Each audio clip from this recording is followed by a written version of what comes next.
की सेना ने बन्नू में मिलिट्री अफसरों को छुड़ाने के लिए सैन्य कार्रवाई की। खैबर पख्तूनख्वा में स्थित बन्नू काउंटर टेररिज्म सेंटर में पाकिस्तानी सेना के हमले में 33 आतंकी मारे गए।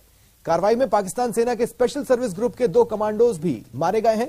इसी के साथ पाकिस्तान की सेना ने सीटीडी में बंधक बनाए गए सभी अफसरों को रिहा करवा लिया। पाक सेना की कार्रवाई में तहरीके तालिबान पाकिस्तान के कब्जे से अफसरों को छुड़ाने के लिए 2 दिनों तक वार्ता हुई। जब कोई नतीजा नहीं निकला तो पाक सेना ने कार्रवाई की।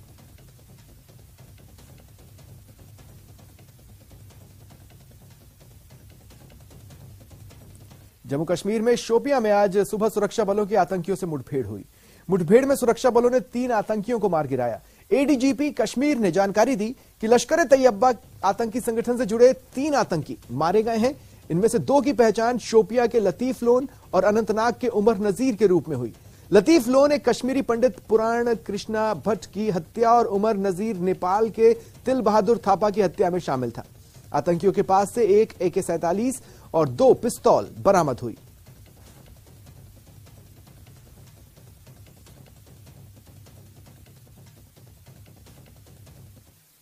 रिसेंटली 2 स्टूडेंट किलिंग हुआ था। अक्टूबर में हुआ था एक कश्मीरी पंडित का, पुरान भट्ट साहब का। दूसरा हुआ था नेपाल के मजदूर का हुआ था, थापा साहब का। तो दोनों में ये टेररिस्ट इन्वॉल्व थे। तो जब शोपियान पुलिस को इन्फॉर्मेशन मिला तो शोपियान पुलिस आर्मी मिलके कॉर्डन सर्च किया, जिसमें 3 टेररिस्ट मारे गए थे। तो उजय नजीर जो है ये लश्कर तैयबा का है, ये डलगान अनंतनाग डिस्ट्रिक्ट का था। और दूसरा लतीफ लोन जो है शोपियान डिस्ट्रिक्ट का था। आप लोग को जैसा पता है कि हम लोग पहले ट्वीट भी किए थे, इस परिवार भी घोषित किए थे, वही टेररिस्ट है। और दोनों मारा गया। उसके साथ एक और नया लड़का ज्वाइन किया था पिछले महीने, डाउनटाउन बारामूला को भी मारा गया है। मंजीमर्ग नामी गांव में सिक्योरिटी फोर्सेस को एक मुसद्दे का इतला मिली थी। यहाँ पे 3 मिलिटेंट छुपे हुए थे और जैसे ही उस इलाके को कॉर्डन ऑफ किया गया था और उसके बाद जो वहां पे मिलिटेंट मौजूद थे, इन्होंने सिक्योरिटी फोर्सेस पे फायरिंग की और जवाबी कार्रवाई में जो 3 टॉप मिलिटेंट जो लश्कर तैयबा से वाबस्ता वो मारे गए। इस एनकाउंटर के बारे में जो तफसीलात कश्मीर जोन के पुलिस ने दी है कि इनका ये कहना है कि जो 3 मिलिटेंट मारे जा चुके थे ये गैर रियासती जो मजदूर थे उनकी हलाकत में शामिल थे और उसके साथ साथ पूर्व कृष्ण भट्ट जो है उसकी हलाकत में भी ये 3 मिलिटेंट शामिल है, जो कि बारामूला से एक मिलिटेंट था, एक अनंतनाग और एक शुपियान से था। सिक्योरिटी फोर्सेस को एक बहुत बड़ी कामयाबी मिलने के साथ साथ चूंकि हम करीब 2 महीने का वक्त गुजर गया है कि सिक्योरिटी फोर्सेस लगातार इसमें कार्रवाई कर रहे थे और तलाश जारी थी। तमाम सिक्योरिटी एजेंसी इसमें लगी थी कि जो यहाँ पे गैर रियासती हलाकत हुई थी उसके बाद जो यहाँ के गैर रियासती मजदूर थे वो यहाँ से चले गए थे और कहीं ना कहीं यहाँ पे एक डर का माहौल पैदा हुआ था गैर रियासती मजदूर में। लेकिन आज जो है ये 3 मिलिटेंट मारे जा चुके हैं।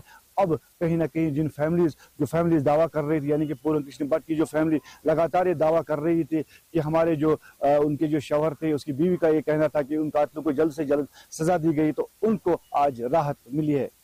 इरशाद मलिक, न्यूज़ 18 नेटवर्क, शुपियान। राज्यसभा में मंगलवार को कांग्रेस अध्यक्ष मल्लिकार्जुन खड़गे के बयान पर हंगामा हुआ। सदन के नेता पीयूष गोयल ने खड़गे के राजस्थान के अलवर में दिए भाषण का मुद्दा उठाया और माफी की मांग की। उन्होंने सदन में कहा, कांग्रेस अध्यक्ष ने अभद्र भाषण दिया, बेबुनियाद बातें कही, असत्य को देश के सामने रखने की कोशिश की। मैं इसकी निंदा करता हूं, उनसे माफी की मांग करता हूं। वहीं नेता प्रतिपक्ष मल्लिकार्जुन खड़गे ने राज्यसभा में अपना पक्ष रखा। कहा, मैंने राजस्थान के अलवर में भारत जोड़ो यात्रा के दौरान जो कहा वह सदन के बाहर था। जो कहा राजनीतिक रूप से सदन के बाहर था, भीतर नहीं। उस पर यहां चर्चा करने की जरूरत नहीं। खड़गे जी ने पूरी तरीके से बेबुनियाद बातें रखी, असत्य को देश के सामने रखने की कोशिश की। मैं उसकी घोर निंदा करता हूं और उनसे माफी की मांग करता हूं।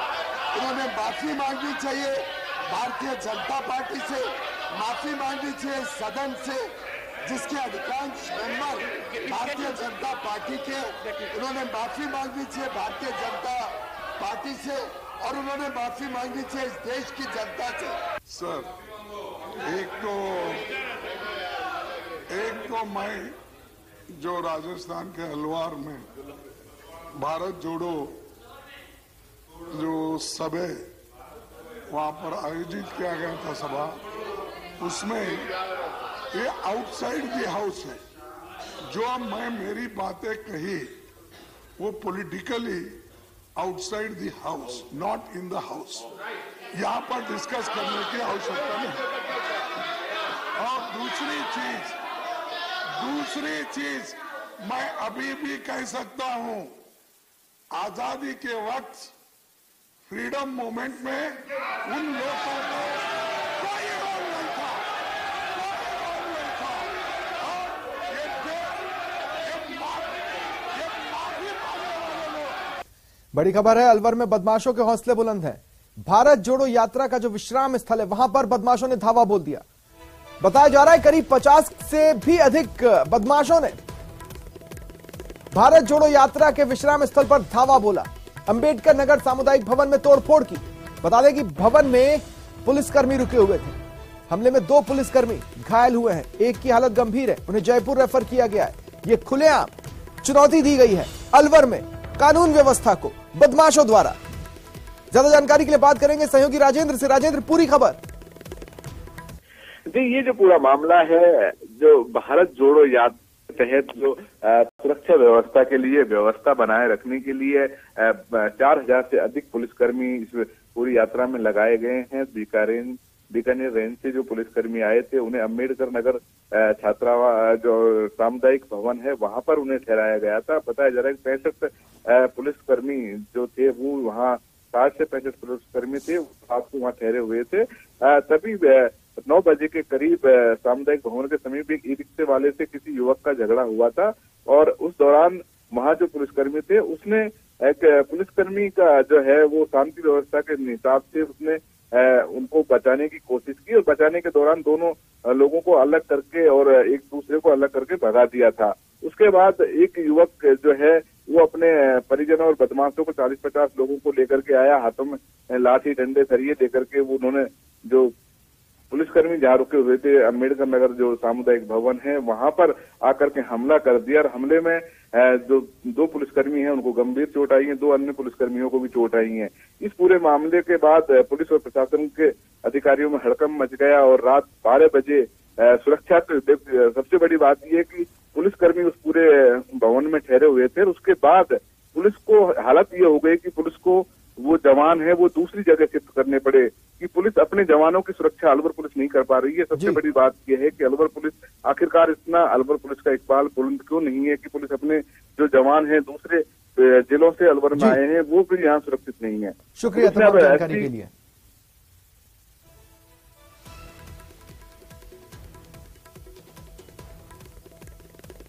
60-65 आदमी था।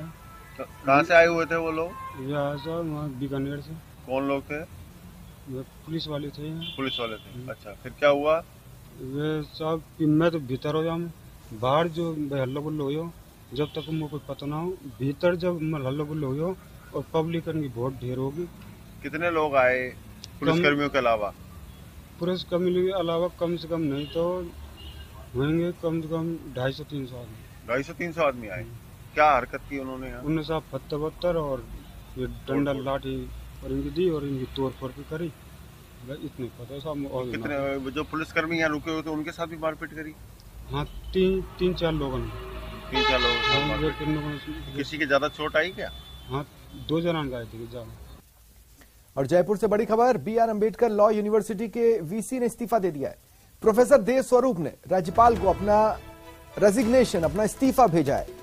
देव स्वरूप के डिग्री विवाद में एक कमेटी बनी थी, राजभवन ने हाल ही में यह कमेटी बनाई थी, जिसके बाद उन्होंने अपना इस्तीफा भेजा है। ज्यादा जानकारी के लिए बात करेंगे सहयोगी लवली से। लवली, क्या जानकारी है? बिल्कुल, प्रोफेसर देव स्वरूप ने अभी न्यूज 18 से बातचीत में बताया है कि उन्होंने हाल ही में राज्यपाल से मिलकर के एक पत्र उन्हें सौंपा था, जिसमें उन्होंने ये मंशा जाहिर की थी कि उन्हें समय से पहले रिलीव किया जाए। उनका जो कार्यकाल है वो पूरा होने जा रहा है, तो ऐसे में आखिर के जब 2 महीनों में वो कोई नीतिगत निर्णय नहीं ले सकते, तो ऐसे में उन्हें समय से पहले रिलीव कर दिया जाए, उन्हें फ्री कर दिया जाए। तो अब आज राजभवन की तरफ से जानकारी मिल रही है कि राज्यपाल कलराज मिश्र ने उनके पत्र पर इस्तीफा जो है वो उनका मंजूर कर लिया है।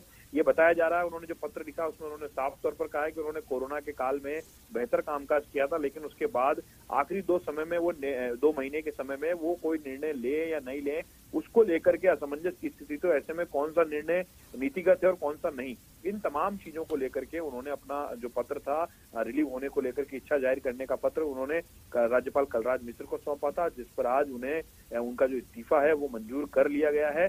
और वाइस चांसलर जो हैं देवस्वरूप, उन्होंने पिछली वसुंधरा की राजे की सरकार के दौरान भी है जो है तब उन्होंने अपना राजस्थान यूनिवर्सिटी के वीसी के पद से ठीक इसी प्रकार के घटनाक्रम के तहत उन्होंने अपना इस्तीफा जो है उस समय भी सौंप दिया था। और इस बार सरकार उन्हें दिल्ली से लेकर के आई थी कि वो यहाँ आए, लॉ यूनिवर्सिटी को चलाएं और काफी बेहतर कामकाज करने की कोशिश बताया जाता है उन्होंने की। लेकिन फिलहाल प्रोफेसर देवस्वरूप का इस्तीफा जो है इस वक्त की बड़ी खबर है, उनका इस्तीफा जो है वो राजभवन ने मंजूर कर लिया है। जी शुक्रिया तमाम जानकारी के लिए। और चित्तौड़गढ़ से बड़ी खबर, उदयपुर वाला कांड दोहराने की धमकी पर माहौल गर्मा गया। चित्तौड़गढ़ कोतवाली के बाहर भीड़ जमा हो गई है। मुकेश माली नाम के युवक को बजरंग दल लिखाने के नाम पर धमकी दी गई।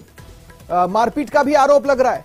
पुलिस उप अधीक्षक बुधराज मौके पर पहुंचे। कोतवाली थाने के बाहर भीड़ जमा है, बातचीत चल रही है, समझाइश के प्रयास चल रहे हैं। चित्तौड़गढ़ की कोतवाली थाना क्षेत्र में यह घटना सामने आई है। तो देखिए, ये बड़ी खबर आपको बता रहे हैं। मुकेश माली नाम का एक युवक है, बजरंग दल उसने लिखवाया था और इसके बदले में उसे एक धमकी जारी कर दी गई। मारपीट का भी आरोप लग रहा है। कहा जा रहा है कि धमकी में उसे कहा गया उदयपुर वाला कांड दोहरा देंगे, जिसके बाद भीड़ लगी हुई है चित्तौड़गढ़ कोतवाली के बाहर। बड़ी संख्या में लोग वहां पर जुटे हुए हैं।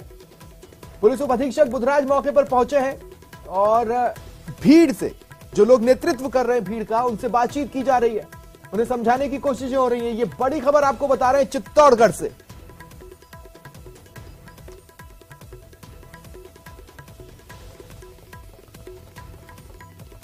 तो माहौल गरमाया हुआ है। धमकी ये दी गई है कि हश्र जो उदयपुर में हुआ वही तुम्हारे साथ होगा। इस युवक ने, मुकेश माली ने, बजरंग दल लिखवाया था, जिसके बाद ये धमकी जारी की गई। ज्यादा जानकारी के लिए बात करेंगे सहयोगी सुभाष से। सुभाष, क्या जानकारी है?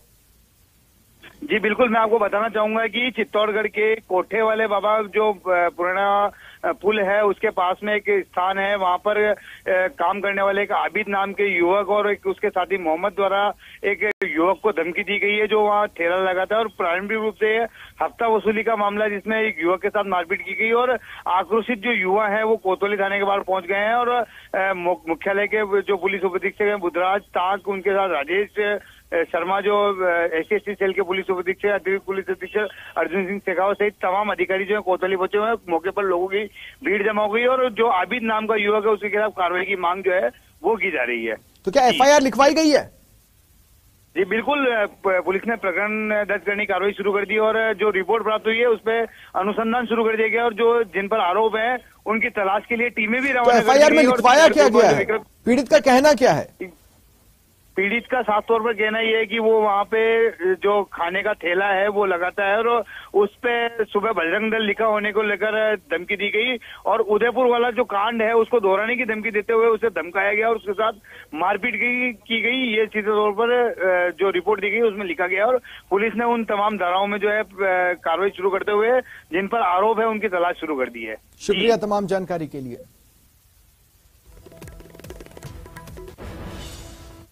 बीजेपी संसदीय दल की आज बैठक हुई। इसमें प्रधानमंत्री मोदी समेत सत्तारूढ़ पार्टी के कई वरिष्ठ नेता शामिल हुए। बैठक में पार्टी की आगामी रणनीति पर बातचीत हुई। साथ ही पीएम मोदी ने सांसदों को ज्वार बाजरा जैसे मोटे अनाज का खाना खाने की सलाह दी। उन्होंने सभी सांसदों से मोटे अनाज को बढ़ावा देने की बात कर संसद में रखे गए मोटे अनाज के विशेष भोज को लेने का आग्रह किया।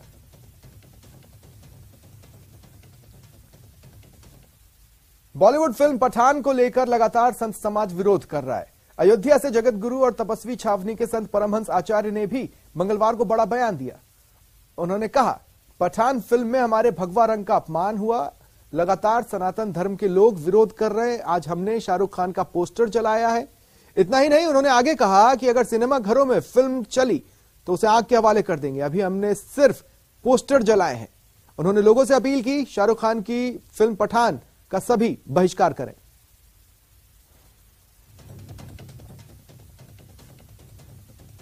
पंजाब में फिरोजपुर के जीरा इलाके में तनावपूर्ण माहौल है। सुरक्षा बलों और किसानों के बीच झड़प हुई। प्रदर्शनकारी शराब फैक्ट्री बंद करने की मांग कर रहे हैं। पिछले 4 महीने से धरना चल रहा है।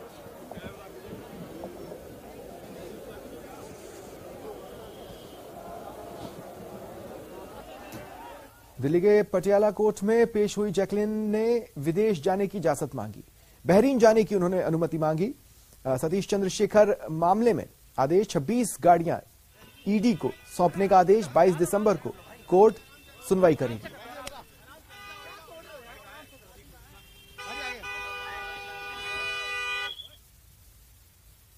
मोनालिसा